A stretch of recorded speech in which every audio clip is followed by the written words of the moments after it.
بسم الله الرحمن الرحيم، ازيكم عاملين ايه؟ يا رب تكونوا بخير. اللهم صل وسلم وبارك على سيدنا محمد وعلى آل سيدنا محمد. انا مش هقدم معاكم النهارده فيديو وصفات ولا طبخ ولا اي حاجة ليها علاقة بالمطبخ.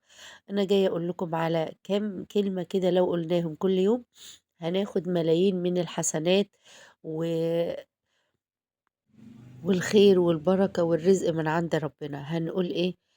هنقول اللهم اغفر للمؤمنين والمؤمنات والمسلمين والمسلمات الأحياء منهم والأموات.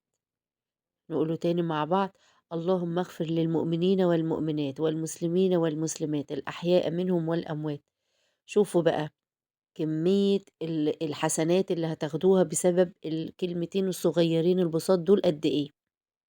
حاولوا ان انتوا تخليها بالنسبة لكم ورد كل يوم وتقولوها كل يوم مرة او مرتين او ثلاثة. هتستفيدوا جدا. والسلام عليكم ورحمة الله وبركاته.